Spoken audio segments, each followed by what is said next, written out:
ഈശോമിശിഹായിൽ ഏറ്റവും പ്രിയപ്പെട്ട അച്ഛന്മാരെ, പ്രിയപ്പെട്ട സിസ്റ്റേഴ്സ്, സഹോദരന്മാരെ, വിശുദ്ധ അൽഫോൻസാമ്മയുടെ തിരുനാൾ ആചരിക്കുന്ന നിങ്ങൾക്ക് എല്ലാവർക്കും ഈ തിരുനാളിന്റെ മംഗളങ്ങൾ സ്നേഹപൂർവ്വം നേരുന്നു. നമ്മളെല്ലാവരും ഏറെ നിയോഗങ്ങളുമായി വിശുദ്ധ അൽഫോൻസായുടെ സവിധത്തിൽ എത്തിയിരിക്കുകയാണ്. അൽഫോൻസാമ്മ നമുക്കെല്ലാം ഏറ്റവും പ്രിയപ്പെട്ട വിശുദ്ധയാണ്. നമ്മുടെ ജീവിതത്തോട് ഒത്തിരി ചേർന്ന് നിൽക്കുന്ന ഒരു ജീവിതമാണ് വിശുദ്ധ അൽഫോൻസാമ്മയുടെ. അതുകൊണ്ട് തന്നെ സഹനങ്ങളിലൂടെ വിശുദ്ധി കണ്ടെത്തിയ അമ്മയുടെ ജീവിതം ധ്യാനിക്കുന്തോറും നമുക്കെല്ലാവർക്കും ഏറെ ആശ്വാസം നൽകുന്ന ഒന്നാണ്. അൽഫോൻസാമ്മയുടെ ജീവിതത്തില് അനുകരിക്കാനാവുന്നത് എന്തായിരിക്കാം? ഒരു സാധാരണ സന്യാസിനിയായിട്ട് ജീവിച്ചു.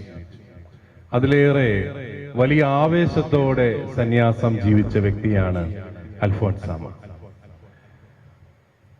മറ്റു പല സാഹചര്യങ്ങളും ഉണ്ടായിട്ടും അതെല്ലാം വേണ്ടെന്ന് വെച്ച് ബോധപൂർവം സന്യാസ ജീവിതം തെരഞ്ഞെടുത്ത് ഈശോയോടുള്ള അഗാധമായ സ്നേഹം ആഴത്തിൽ ജീവിച്ച് കടന്നുപോയ വ്യക്തി. ഒരുപക്ഷെ ഇന്നത്തെ കാലഘട്ടത്തിൽ നമ്മൾ അൽഫോൻസാമ്മയുടെ അനുഗ്രഹങ്ങൾ തേടി വരുമ്പോഴും അൽഫോൻസാമ്മയുടെ ഈ സന്യാസം തേടുന്ന മനസ്സ് അത് മനസ്സിലാക്കുവാൻ നമുക്ക് സാധിക്കുമോ എന്ന സംശയമാണ്. സുഖങ്ങളുടെ ആഘോഷങ്ങളുടെ ഒരു ലോകമാണല്ലോ നമുക്ക് ചുറ്റും. എന്തിനാണ് ജീവിതം ദൈവത്തിന് സമർപ്പിക്കുന്നത്? അതങ്ങ് ജീവിച്ചാ പോരെ, ദൈവത്തിന് വേണ്ടി എല്ലാ സുഖങ്ങളും ആസ്വദിച്ച് ജീവിച്ചാ പോരെ എന്ന് ചോദിക്കുന്ന പ്രായോഗികവാദികളുടെ ഇടയിൽ ദൈവത്തോടുള്ള അനന്തമായ ആ സ്നേഹം മനസ്സിൽ സൂക്ഷിച്ചുകൊണ്ട് ജീവിതം സമർപ്പിച്ച അൽഫോൻസാമ്മ നമുക്ക് ഒരുപക്ഷെ മനസ്സിലാക്കാനായിട്ട് ബുദ്ധിമുട്ടായിരിക്കും. അൽഫോൻസാമ്മയുടെ അടുക്കൽ പല വിധത്തിലുള്ള അനുഗ്രഹങ്ങൾക്കായിട്ട് നമ്മൾ കടന്നു വരുമ്പോൾ നമ്മൾ ഓർക്കേണ്ട ഒരു കാര്യം, അൽഫോൻസാമ്മ ജീവിതത്തിൽ സഹനങ്ങളിലൂടെ കടന്നുപോയ ഒരാളാണ്. സഹനങ്ങളിലൂടെ കടന്നു പോകുമ്പോഴും സഹനങ്ങൾ സ്വീകരിക്കാൻ കരുത്ത് നൽകണമേ എന്ന് പ്രാർത്ഥിക്കാൻ തന്റെ ചുറ്റുമുള്ളവരോട് ആവശ്യപ്പെട്ട ആ കന്യക, അവളോട് പ്രാർത്ഥിക്കുമ്പോൾ ഇന്ന് അനേകരുടെ സഹനങ്ങൾ മാറിപ്പോകുന്നതായിട്ട് നമ്മൾ കാണുന്നുണ്ട്. ഒരുപക്ഷെ നമ്മളൊക്കെ നമ്മുടെ സഹനങ്ങളും വേദനകളും മാറ്റിത്തരണമേ എന്ന പ്രാർത്ഥനയോടെ ആവാം അൽഫോൻസാമ്മയുടെ സവിധത്തിലേക്ക് കടന്നു വരിക. എന്നാൽ സഹനത്തിന്റെ ഹൃദയത്തിൽ ദൈവത്തെ കണ്ടെത്തിയ വിശുദ്ധയാണ് അൽഫോൻസാമ്മ എന്ന് നമുക്ക് മനസ്സിലാക്കാനായിട്ട് സാധിക്കും. സുവിശേഷങ്ങൾ വായിക്കുമ്പോൾ നമുക്ക് രണ്ടു തരത്തിലുള്ള ഒരു ആത്മീയത കണ്ടെത്താം. ഒന്ന് അത്ഭുതങ്ങളുടെ ആത്മീയതയാണ്, മറ്റൊന്ന് കുരിശിന്റെ ആത്മീയതയാണ്. അത്ഭുതങ്ങളുടെ ആത്മീയത കർത്താവിന്റെ പരസ്യ ജീവിത കാലത്തെ ആദ്യ ഭാഗമാണ്. അത് മുഴുവൻ അത്ഭുതങ്ങളും അടയാളങ്ങളും കൊണ്ട് നിറഞ്ഞിരുന്നു. അവിടുത്തെ ശിഷ്യർക്കൊക്കെ ഒരു ഭയങ്കര അഭിമാനമായിരുന്നു അവിടുത്തെ ശിഷ്യനാണെന്ന് പറയാൻ. അങ്ങനെ വളരെ സന്തോഷമായിട്ട് പൊയ്ക്കൊണ്ടിരിക്കുമ്പോഴാണ് ശിഷ്യന്മാരും കർത്താവും ഒക്കെ അങ്ങനെ സന്തോഷമായിട്ട് പൊയ്ക്കൊണ്ടിരിക്കുമ്പോഴാണ് ഒരു ദിവസം കർത്താവ് തിരിഞ്ഞ് അവരോട് പറയുകയാണ്, ഞാൻ ജെറുസലമിലേക്ക് പോവുകയാണ്. അവിടെ പോകുന്നത് നിങ്ങൾ വിചാരിക്കുന്ന പോലെ രാജാവാകാനൊന്നുമല്ല. അവരെല്ലാവരും കൂടെ എന്നെ പിടിച്ച് കുരിശിൽ തറച്ച് കൊല്ലും, പക്ഷേ 3-ാം ദിവസം ഞാൻ ഉയർത്തെഴുന്നേൽക്കും. ശിഷ്യന്മാർക്ക് അത് എത്രമാത്രം ഉൾക്കൊള്ളാനായിട്ട് സാധിച്ചു. സഹനത്തിലേക്ക് നടന്നു നീങ്ങുന്ന ദൈവപുത്രൻ, അത് ആരും എന്നിൽ നിന്ന് എടുക്കുകയല്ല, തന്റെ ജീവൻ ആരും എന്നിൽ നിന്ന് എടുക്കുകയല്ല, അത് ഞാൻ സ്വമേധയാ നൽകുകയാണ് എന്ന് പറഞ്ഞ് അഭിമാന ബോധത്തോടെ സഹനത്തിന്റെ കാൽവരിയിലേക്ക് നടന്നു നീങ്ങുന്ന പുത്രൻ, അത് എത്ര പേർക്ക് മനസ്സിലാക്കാനായിട്ട് സാധിക്കും? ഏതായാലും പത്രോസ് ഈശോയുടെ മുമ്പിൽ കയറി നിൽക്കുന്നത് നമുക്കറിയാം. പത്രോസ് ഗുരുവിന്റെ ഗുരുവാകാൻ ശ്രമിക്കുകയാണ്. ശിഷ്യത്വത്തിന്റെ പാതയിലെ നമ്മുടെ എല്ലാവരുടെയും ഒരു പ്രലോഭനമാണത്, ഗുരുവിന്റെ ഗുരുവാകാനുള്ള പ്രലോഭനം. പത്രോസ് ഈ കർത്താവിന്റെ മുമ്പിൽ കയറി നിന്നിട്ട് പറയുകയാണ്, കർത്താവേ, അതൊന്നും നിനക്ക് സംഭവിക്കാതിരിക്കട്ടെ. ഉത്ഥാനമൊന്നും പത്രോസിന് മനസ്സിലായില്ല. പത്രോസിന് ആപ്പാടെ പിടികിട്ടിയത് കുരിശിൽ മരിക്കാൻ പോവാന്ന. അതൊന്നും നിനക്ക് സംഭവിക്കാതിരിക്കട്ടെ. സഹനത്തിൽ നിന്ന് കർത്താവിനെ പിന്തിരിപ്പിക്കുന്ന പത്രോസ്. കാരണം പത്രോസ് വിചാരിച്ചു, വെറുതെ മീൻപിടുത്തക്കാരനായിട്ട് നടന്ന കാലത്ത് കർത്താവിന്റെ കൂടി നല്ല ഒരു പ്രശസ്തനായിട്ട് വരികയായിരുന്നു. കർത്താവിന്റെ മുഖ്യ ശിഷ്യൻ എന്നുള്ള നിലയിൽ നല്ല പേരും പെരുമയൊക്കെ എടുത്തു വരിക. വെറുതെ അതിനകത്തിനാ ഈ 33-ാമത്തെ വയസ്സിൽ ഗുരു പോയി ജീവിതം കുരിശിൽ ഹോമിക്കുന്നത്. കുറച്ചുനാളും കൂടെ ഒക്കെ നമുക്ക് ഇങ്ങനെയൊക്കെ പോയിട്ട് 5 അപ്പം കൊണ്ട് 5000 പേരെ തീറ്റിപ്പോറ്റി തരക്കേടില്ലാത്ത പരിപാടിയായിരുന്നു. നമുക്കിനി അടുത്ത പ്രാവശ്യം ഒന്നുകൂടെ ഒരു 10 അപ്പം കൊണ്ട് ഒരു 10000 പേരെ കൂടെ തീറ്റി പോരണം. നമുക്ക് കുറച്ചും കൂടെ പ്രശസ്തനായിട്ടൊക്കെ പോകണം. നമുക്ക് കുറച്ചും കൂടെ പബ്ലിസിറ്റി ഒക്കെ വേണം. നമുക്ക് അങ്ങനെ കുറച്ച് മിടുക്കനായിട്ട് ഇങ്ങനെ നടന്നിട്ടൊക്കെ മരിച്ചാ പോരെ, വയസ്സാങ്കാലത്തൊക്കെ മരിച്ചാ പോരെ. ഇതാണ് പത്രോസിന്റെ പ്രായോഗിക വാദം. പക്ഷെ കർത്താവ് പത്രോസിനോട് പറഞ്ഞു, സാത്താനെ, നീ എന്റെ പിന്നിൽ പോവുക. അത്ഭുതങ്ങളുടെയും അതുപോലെ സൗഖ്യങ്ങളുടെയും ഒക്കെ ആയ ഒരു ലോകം, അത് നമുക്ക് ഒത്തിരി സന്തോഷകരമാണ്, നമുക്ക് ആശ്വാസകരമാണ്. വേദനിക്കുന്നവന് സൗഖ്യമല്ലാതെ പിന്നെ എന്തോ വേണ്ടത്? സാമ്പത്തിക പരാധീനതയുള്ളവന് ആശ്വാസമല്ലാതെ മറ്റെന്താണ് വേണ്ടത്? രോഗികൾക്ക് സൗഖ്യമല്ലാതെ മറ്റെന്താണ് വേണ്ടത്?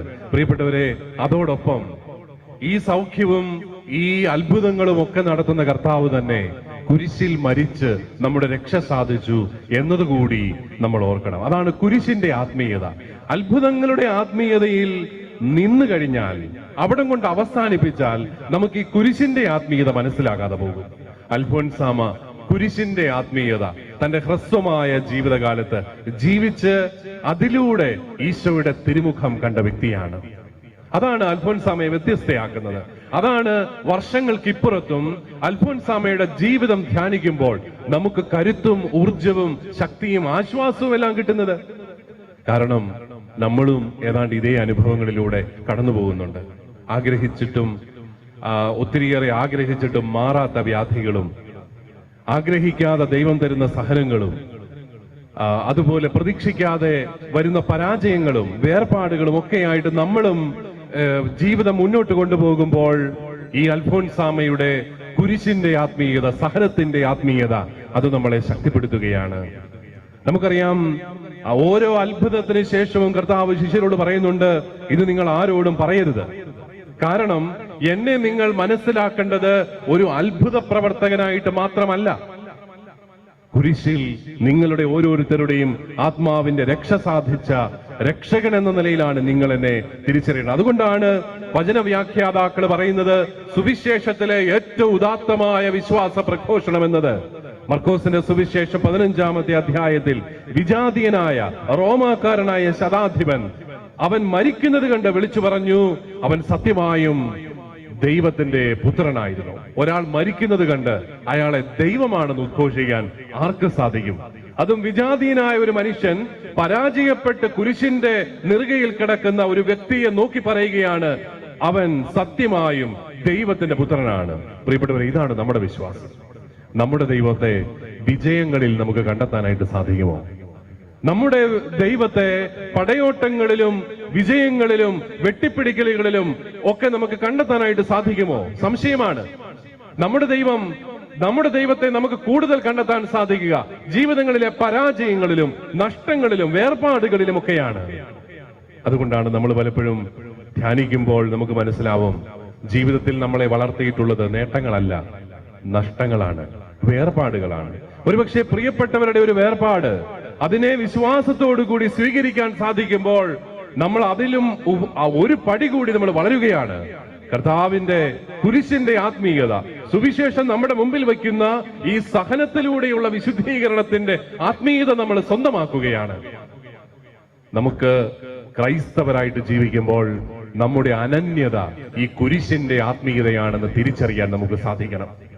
ചരിത്രം പരിശോധിച്ചാൽ ക്രൈസ്തവ സന്ദേശം ഈ നൂറ്റാണ്ട് വരെ നിലനിന്നതിന്റെ പ്രധാനപ്പെട്ട കാരണം സഹനങ്ങളെ, കുരിശുകളെ ഒഴിവാക്കാതെ അതൊക്കെ സ്വീകരിച്ച് വിശ്വാസം ജീവിച്ച അനേകര് ചരിത്രത്തിൽ ഉണ്ടായി എന്നുള്ളത് കൊണ്ട് തന്നെയാണ്.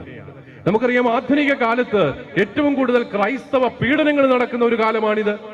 സിറിയയിലും ഇറാഖിലും മധ്യ പൂർവേഷ്യൻ രാജ്യങ്ങളിലുമെല്ലാം നമ്മൾ കാണുന്നുണ്ട്. ഇന്നും ജീവിക്കുന്ന രക്തസാക്ഷികൾ അവിടെ ഉണ്ടാകുന്നുണ്ട്. അവർക്കൊക്കെ എന്തിന്റെ വട്ട ജീവിതം വിശ്വാസത്തിന് വേണ്ടി ത്യജിക്കാൻ? ക്രിസ്ത്യാനി അല്ലെന്നൊന്ന് പറഞ്ഞാൽ പോരെ? വെറുതെ അതിനാ ജീവിതം കളയുന്നത്? നമ്മുടെ പ്രായോഗികവാദം ചിലപ്പോൾ നമ്മളെ ഇങ്ങനെയൊക്കെ ചിന്തിപ്പിക്കാനായിട്ട് നിർബന്ധിക്കും. പക്ഷെ അവരൊക്കെ കൊടുക്കുന്ന വലിയ സാക്ഷ്യം, പ്രിയപ്പെട്ടവരെ, നമ്മുടെയൊക്കെ കണ്ണു തുറപ്പിക്കേണ്ടതാണ്. നമ്മൾ സുരക്ഷിതമായ ഒരു സാഹചര്യത്തിൽ ജീവിക്കുമ്പോൾ സാമ്പത്തിക സമൃദ്ധിയുടെയും ആരോഗ്യത്തിന്റെയും ഒക്കെ അവസ്ഥകളിൽ നമ്മൾ ജീവിക്കുമ്പോൾ, വലിയ കുഴപ്പമില്ലാതെ നമ്മുടെ ജീവിതം മുന്നോട്ട് പോകുന്നു എന്ന് പറഞ്ഞ് നമ്മൾ ജീവിക്കുമ്പോൾ, ചിലപ്പോഴൊക്കെ നമ്മൾ നഷ്ടപ്പെടുത്തുന്നത് സുവിശേഷം മുന്നോട്ട് വയ്ക്കുന്ന ഈ കുരിശിന്റെ ആത്മീയതയാണ്. അത്ഭുതങ്ങളുടെ തമ്പുരാനെ കണ്ട്, കുരിശിൽ മരിച്ച കർത്താവിനെ, മരിച്ച് നമ്മളെ രക്ഷിച്ച കർത്താവിനെ കാണാതെ നമ്മൾ പോകരുത്. അങ്ങനെയാണെങ്കിൽ നമ്മുടെ ജീവിതത്തിലെ നഷ്ടങ്ങളിലും സഹനങ്ങളിലുമൊക്കെ കർത്താവ് നമ്മളോട് സംസാരിക്കുന്ന അനുഭവങ്ങൾ നമുക്കുണ്ടാവും. സഹനങ്ങളിലൂടെ കർത്താവ് നമ്മളെ തേടി വരുന്നു. പലപ്പോഴും കുരിശിന്റെ നെറുകയിൽ പിതാവിന്റെ മുഖം കണ്ടവനാണ് നമ്മുടെ കർത്താവ് എന്ന് നമുക്കറിയാം. പുത്രന് പോലും കുരിശ് ഒഴിവാക്കി കൊടുത്ത പിതാവിനെയല്ല നമ്മൾ കാണുന്നത്, മറിച്ച് കുരിശിന്റെ നെറുകയിൽ തന്റെ മുഖം പുത്രന് വെളിപ്പെടുത്തി കൊടുത്ത് പുത്രനെ ശക്തിപ്പെടുത്തുന്ന, സഹനത്തിന്റെ മണിക്കൂറുകളിൽ ശക്തിപ്പെടുത്തുന്ന പിതാവിനെ നമ്മൾ കാണുന്നുണ്ട്. പ്രിയപ്പെട്ടവരെ, നമ്മുടെയും ജീവിതങ്ങളിൽ നമ്മൾ ആഗ്രഹിക്കുന്നത് പോലെ എല്ലാം നടക്കാത്തപ്പോൾ, പ്രതീക്ഷിക്കുന്നത് പോലെ നേട്ടങ്ങൾ ഉണ്ടാകാത്തപ്പോൾ, വിശ്വാസത്തിൽ പുറകോട്ട് പോകാതെ നമുക്ക് ഈ അനുഭവങ്ങളിലൂടെ നമ്മളെ തേടി വരുന്ന കർത്താവിനെ കണ്ടെത്താനായിട്ട് സാധിക്കണം.